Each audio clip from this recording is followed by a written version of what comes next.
Welcome to the Covestro Home Office Talks. It's Friday, and for many of us here in Europe, the end of the 6th week working from home. But I have learned from previous guests on these talks not to count anymore. Not weeks and certainly not days. So no more counting back. Let's look forward. Let's look at the ways to live and prosper in the times right now, and of course in the times ahead, embracing the challenges that we have. How do you run a global business in times like these? What can raw material companies do to mitigate the daily problems? We all know the amazing work many professionals, especially on the front lines, are doing right now to handle the situation. This time I have a great guest to talk with you about these topics, Michael Friede. He is the global head of Covestro's business unit for coatings, adhesives, and specialties. And for the past weeks, he has led his business from his home in Langenfeld, which is in Nordrhein-Westfalen, Germany. And you also have the opportunity to ask Michael questions. Just write them in the comments below, and we'll pick some of these questions for him to answer towards the end of our chat. And we can already see Michael on the line, which is great. Welcome, Michael. Good to see you. Hey, Nico. Thanks for having me. So, Michael, you are now working from home for several weeks. And for someone like you, this must feel weird because normally our top leaders are always on the move. Customer visits, of course, I can imagine plays a crucial role in your daily work life. So how do you handle this right now? Yeah, you're right, Nico. It's quite different than the normal days that I used to have in the office and on the road. But it works, I think, is the good news. I think this probably was the strongest catalyst in chemical terms for digitalizing the whole industry. And we find out that especially the ones who are blessed to be able to work from home, that it does work, even though it's also challenging and demanding at times. But I will not complain. I think other people have significantly larger problems to worry about. So if you look at your daily life, do you now make more digital meetings with your customers? And if you do, I mean, based on your learning so far, do you expect things to change going forward? Yeah, like I said already, I do think it's a strong catalyst for more digital collaboration tools, for ways to bring people together via the internet much more than it used to be. I do value the personal interaction, so there's something that I'm missing at the moment, but I do think especially also with industry partners, with customers, we are much more virtual now. We have started to see this as an opportunity as well to push certain activities. We've seen tremendous uptake of our digital sales through our Covestro Direct store. We've seen totally creative ways on how to address our customer base and support them even in those difficult times through webinars that we are doing and offering, through virtual trade shows and many other activities. So while it is challenging, it does create a lot of opportunities and creative ways on how to be close to our customers still. So, Michael, you mentioned creative ways. How is the impact on your business so far? Yeah, obviously, I mean, the obvious one, if the world turns over and core industries that we cater to drop due to the overall economic environment, that is also noticeable, of course, in our business. That being said, we do have certain areas which actually see an uptick now. We do supply, as you know, also into the medical industries. We do supply into a lot of construction-related businesses, which are seeing somewhat of a boost at the moment. So what I try to do with my team and with our customers is to identify those pockets of growth, those pockets of areas where we can actually help as well and do something good in this extreme crisis around the globe. And try to do the things that we can influence, and then accept the fact that there are certain things that we cannot change and we cannot impact. I think that is a key lesson, and also one of the key roles that the leaders in our company are focused around, to identify those things that we can use to motivate our folks, to keep them aligned towards and focused on while the world is turning a little bit. And you mentioned, Michael, already webinars and other digital ways to engage with the customers. But what is kind of your take? How do you maintain customer centricity in times like these, where obviously you cannot go to the customer? Yeah, I think I mentioned some of the creative ways that we try to leverage. So, of course, a lot of communication still on the phone or via video call is what our sales folks, our technicians, our developers are still trying to push. And we see a lot of willingness also on our customer side to interact that way. What we learn is that, of course, this is easier with people that you have gotten to know already prior in person. So I think they're the first barrier to also accept virtual ways of interaction is a little bit easier to take. And it's a little bit more difficult with totally new accounts or where we had some changes maybe internally for newcomers. They struggle a little bit more. So we try to help out there. Creative ways that we try to find is, I mentioned earlier, virtual showrooms, virtual trade shows, WeChat webinars that we are offering, and then the quite transactional virtual tools that we try to leverage, like our supply chain related and order related online tools powered by Acelion. And I'm thinking here mainly about the Covestro direct store or other channels to market that we have piloted already during last year, which, for example, to mention is also the Alibaba flagship store that Covestro has piloted last year, which now also saw a strong boost in those difficult times. And I think it's interesting what you said about it's easier to have a virtual dialogue with long-standing partners you already know, but learning to know other people completely out of the blue just by digital means is obviously more challenging. And I wonder where the world will lead us when even more we have to learn to know people right off the bat just by talking like you and me right now, even though we know each other already from also the physical world, not only the virtual world. So let me come to a completely different topic, because you are the head of the business unit HAS. So, and your business unit produces many exciting raw materials the audience probably have little knowledge about. So can you share a little bit some of the examples how your products in the value chain are supporting the front lines right now? Yeah, there are many examples that I could mention. So I'll limit myself to a few quite exciting ones. As you rightly mentioned, our team is producing mainly raw materials for either coating applications or adhesives. So in other words, glue, or some specialty type of businesses as well. And especially when you look into those specialties, a couple of them that are quite helpful right now are our TPU business, which is supplying a lot of raw material to produce, for example, high performance thermometers, which have a nice touch and feel due to the softness of the TPU, but also can be cleaned easily. And that's, of course, very important in these COVID-19 times. We also supply, from another business that we run here, specialty films, which are quite important for our first responders right now, because you can convert them into face shields. And we all have seen the pictures, I think, on the internet. Or we produce polycarbonate in other areas of the company for safety goggles. And we have actually converted on the specialty films side a few units that would otherwise produce non-medical material in order to help now the supply of specialty films for those face shields around the globe. And there we have a strong benefit, as we are producing mainly in every single region, so we can supply locally, which is, of course, also a big benefit for many of our customers, that they can source quickly from us and don't have to wait for stuff to be shipped around the globe that much.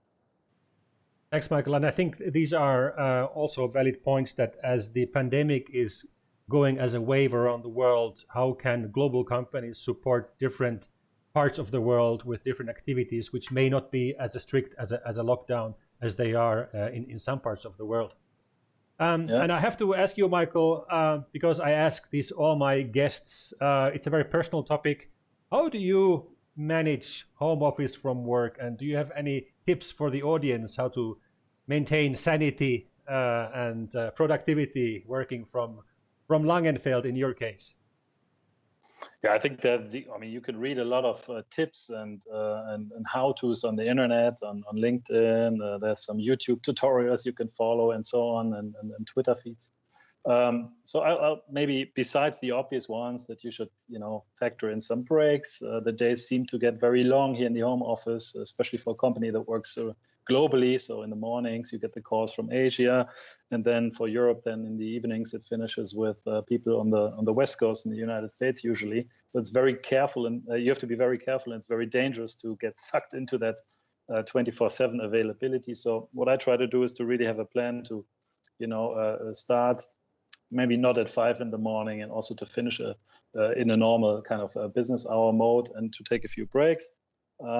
What does help me personally is to realize that working out of the home office, many people I think would be happy to do so. If you look at the unemployment numbers that are coming out around the globe, if you see how people are suffering, if you see how people are trying to live from one paycheck to another, if they are lucky to even get a paycheck still, I think to realize that it's also in these critical times quite a blessing to be able to still work and continue to work from home does help me and puts things into perspective, besides the obvious tips for working from home. Thanks, Mike. And I think you're right. I mean, people should stop whining about some of the challenges, because the challenges in home office may be far less than some of the other people in the society who are maybe fighting the coronavirus or have been laid off. So I think that's something that we have to understand and have solidarity for.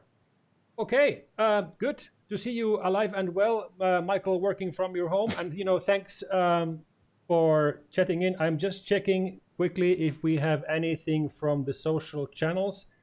And we do have something. We have a question from Pribrat Puranik.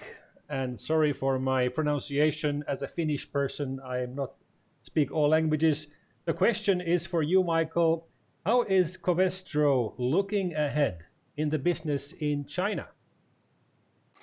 Yeah, China is an interesting topic, which is also at the moment giving some hope here to our teams, as we see that China has bounced back quite significantly from the lows that we've seen in the first quarter of this year.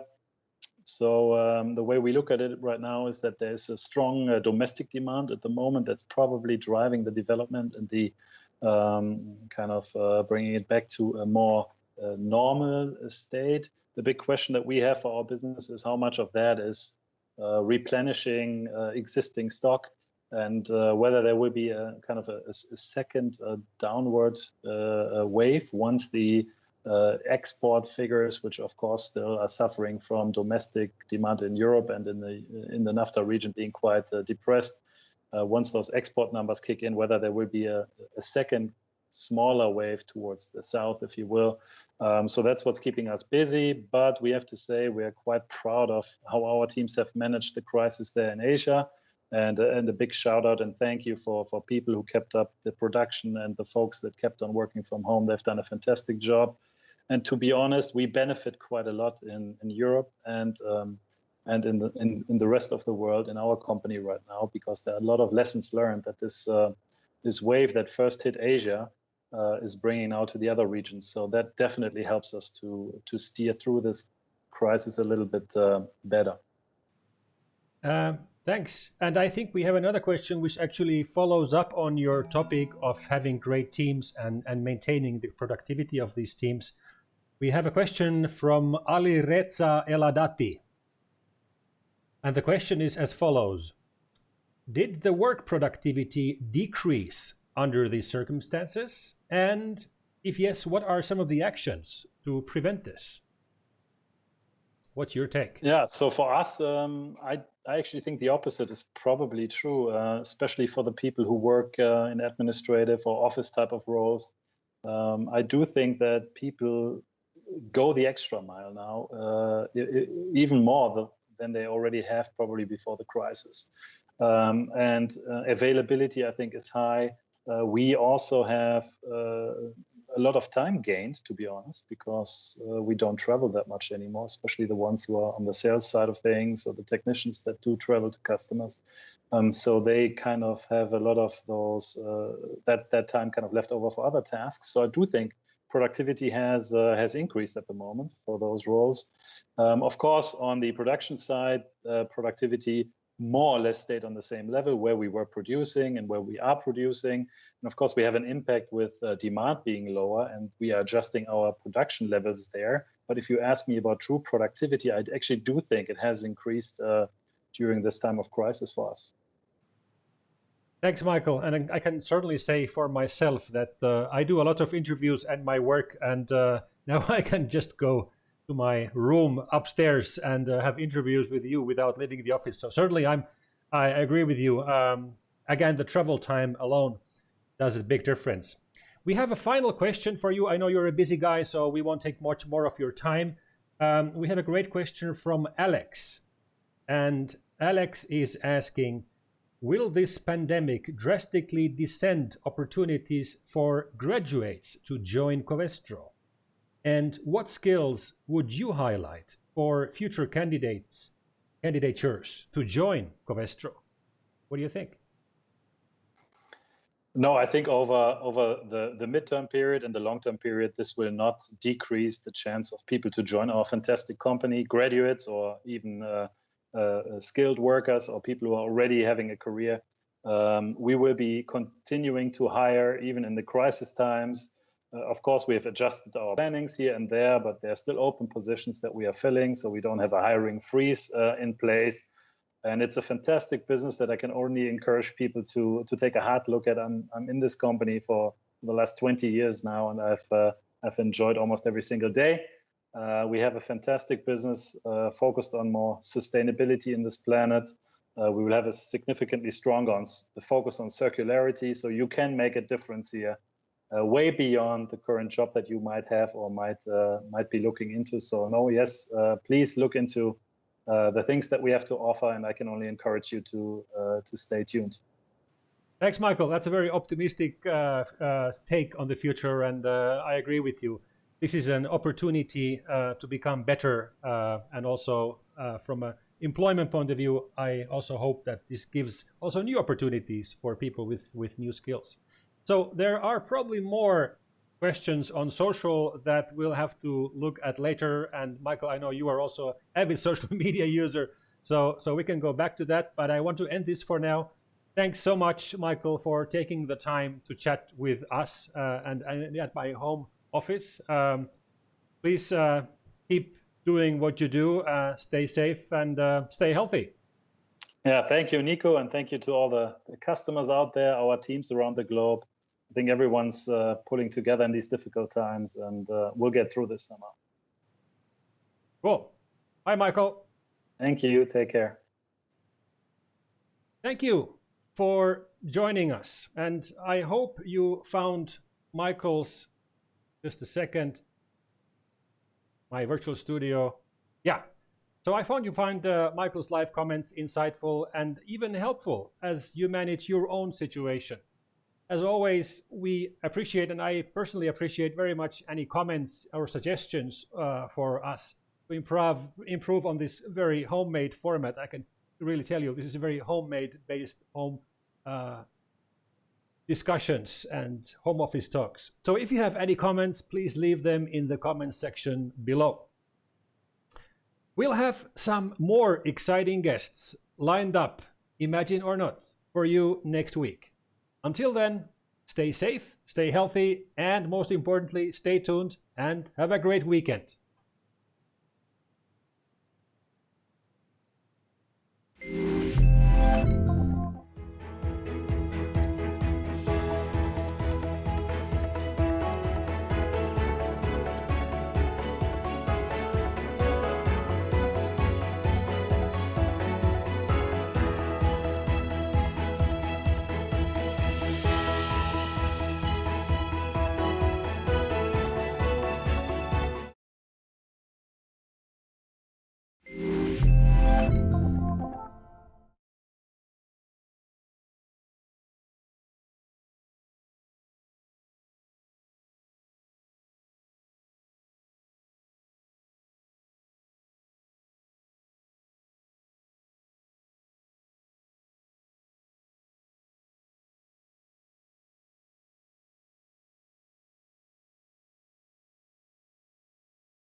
So, bist du noch da?